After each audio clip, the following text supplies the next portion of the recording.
Hi folks, Speedway Tag here. I want to show you the game Ankh'or today, which is made by the same people who made Splendor. And I've seen a lot of videos online, I guess complaining a little bit that it's too similar to Splendor, which of course is a very popular game.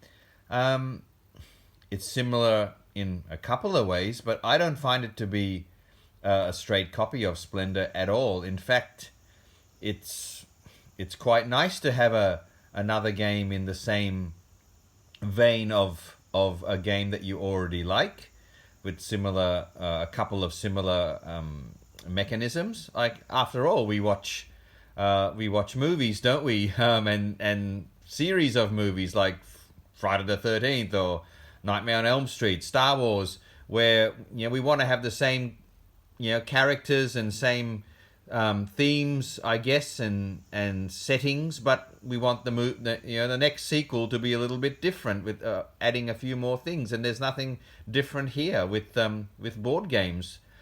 Just because there's some similarity between Ankh'or and Splendor, it's for one thing, it's expected. It's coming from the same publishing house, but also they give you something a bit different in Ankh'or than that you don't find in Splendor. So I don't mind the similarity. I think it's if you're into one particular kind of game, it's fine for another one to come along and expand that a little bit and have some comparisons and commonalities there. No problem there. So Ankh'or is a nice step forward from Splendor, or maybe a step diagonally, maybe.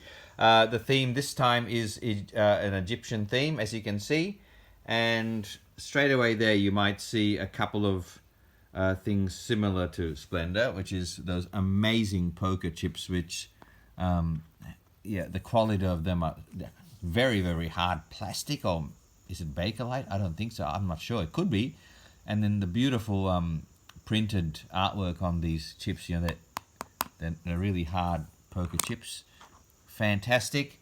But straight away you're going to see that there are tiles in this game, and there isn't any tiles in Splendor. So straight away, that's where it branches off. This game, the idea is you're building things in your kingdom.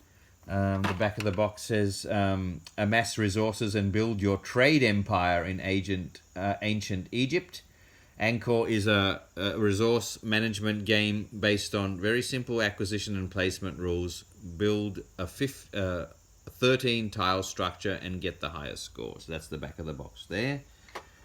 A trade empire. So what's happening here is you've got a market board there in the middle. It folds beautifully.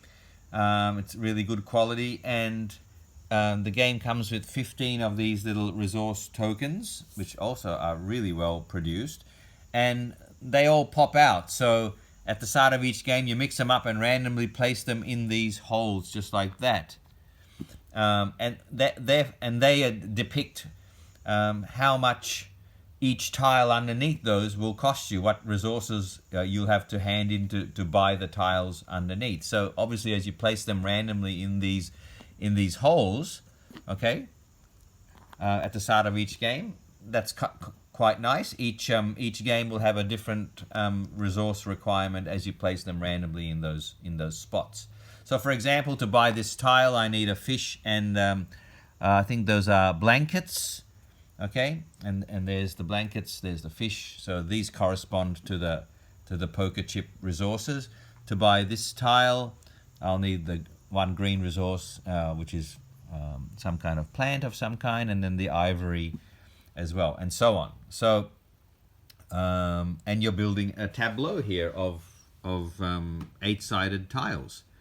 Again, very, very different to Splendor. Like, this part is similar with the chips, but once you start building this tableau, and as I'll explain, tiles can actually go on top of a group of 4 like that as well, and then branch off that way as well. Very, very different. So you're going to have some nice, I know I keep saying this, you're going to have a couple of nice similarities with Splendor, but you're also going to have some nice differences as well, some variations, and no more different than actually having a tableau of 8-sided tiles in front of you as you build and create combinations. The way a turn goes is you either take 3 resources of your choice, and those are the resources there: the blankets, the plants, the fish, the ivory, the, I guess, wood or timber, and the Ankh symbol.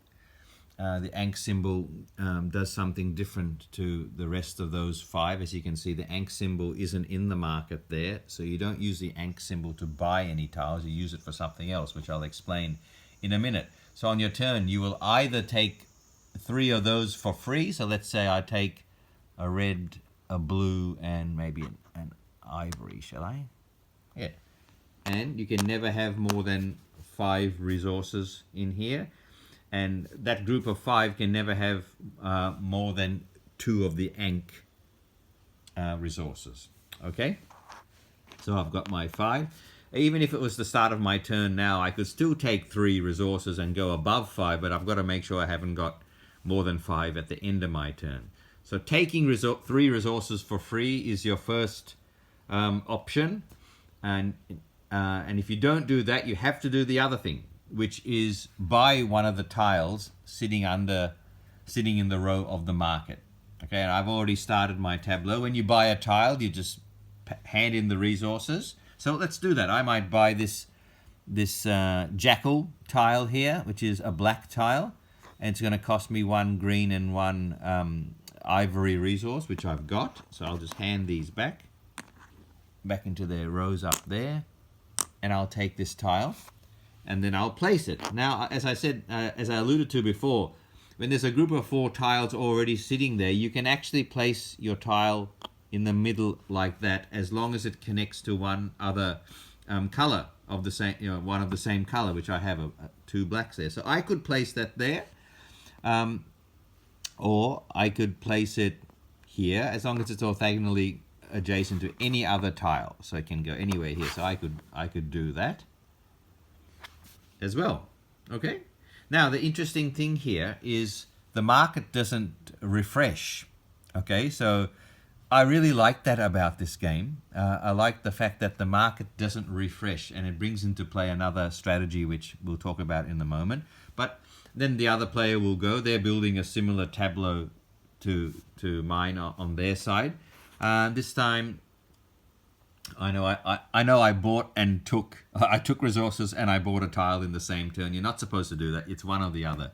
So let's say in this turn, I might I might purchase the red falcon there, so I can't take resources and purchase. I've got to do one or the other. So the falcon's going to cost me a fish and the clothing. So I'll hand these in like that and take the red falcon. Okay, as you can see what I'm trying to do here, I might put the red falcon like that.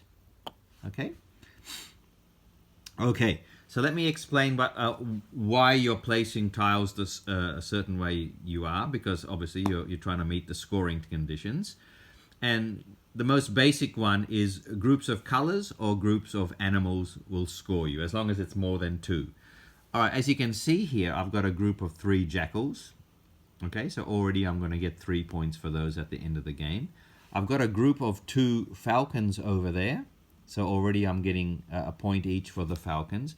I've also got a group of 2 blacks here. So, each tile can double as the animal and the color. So I've got a group of 2 blacks.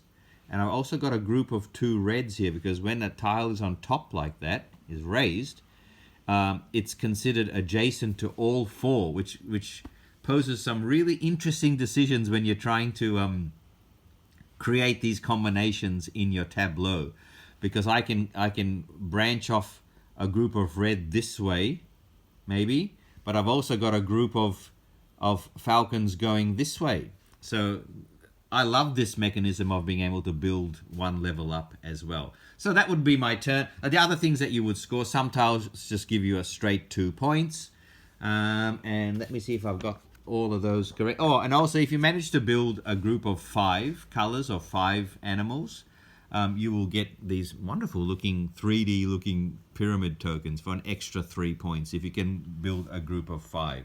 This first edition of Ankh'or, it didn't come with the Tropical Fish Nintendo Game & Watch, but it did come with this beautiful metal first player token, which looks magnificent and feels magnificent. Okay, so let's say we went further on into the game. You'd be taking resources, you'd be buying tiles. This tile is one that is a little bit different. If I did buy this one, let's say I had the resources to pay and buy this, I might put it here because it's another red tile. But also, because it's red, I get to take a free red resource and place it there. So it's like a holding bay for an extra resource. So, remember I said you can only have 5 resources at a time? Whenever you place these what's called warehouses, they get to increase your hand size by that one. Okay, so I've got now a holding bay for a 6th resource, which is very handy. There's also, there's the stack of tiles there. There's 55 of them, so they're all here. There's a black warehouse, and there's quite a few. There's another 2 green. These ones are desert tiles. They're just colors, right? There's nothing else on them, but they can be used strategically. In here somewhere, what are these guys called? These guys are called scribes, okay? So they're just their color, okay? So it's a green scribe, but anytime you place a scribe, you get to take a free extra turn, okay? So those are the extra tiles that you might find in the set of 55. Now, how does this market refresh? Well, that's where the Ankh tokens come in, okay? So if you do take an Ankh token, let's say I've got 2 of them with me here, as an extra action, you can hand one in to refresh the market. So I like that, especially in a 2-player game. When let's say there's only 1 tile left in the market here, okay? And both of you are thinking, okay, who's going to be the one to give up their Ankh token to refresh the market? I like that sort of contradiction there, and that sort of, oh, are you going to do it or am I going to do it sort of thing. Okay, so your Ankh token is the way the market gets refreshed. Someone has to cough one up to do that. Very interesting. I think that's great. And the other thing you can do by handing in an Ankh token is you can move a tile somewhere in your tableau to another spot, which is going to be very handy as well. And you keep going until someone has 13 tiles in their tableau. Everyone else, this is a 2 to 4 player game. It's best with 2 by far. 3 and 4 gets a little bit chaotic because you can't quite plan really your strategy as people just keep taking things out of the market and keeps taking resources. As you can imagine, when the resources run out, you have to wait till someone hands them back in so you can take them. Kind of like the game Lanterns. So the game will end when someone has 13 tiles in their tableau. Everyone will get an extra turn to make sure everybody's got 13. And then you will score. And as I said, you will get, first of all, you just add up the numbers on these straight up victory point tiles. You'll add up your bonus pyramids. If you did get a group of 5 colors or 5 symbols, then you will, like I said, groups of colors, 2 or more will get you a point each. And a group of animals together will get you a point each as long as you got 2 or more. And if you do have any of the, let's say I finished like this with 3 resources still in my hand, a group of 3 will get you another point. Whoever's got the most points wins. Okay, so I hope you can see that this is a little bit of Splendor, but a lot of expanding out of that game as well, and giving you a couple of new things, not least of which, of course, is the tile laying tableau in front of you. So, yeah, it's as I said at the start, it's like looking forward to a sequel of one of your favorite movies. You're going to get a little bit that but you're going to get a little bit different as well. I hope you enjoyed that video. If you can get hold of Ankh'or, I would really recommend it. We really like it. Okay, thanks. See you later.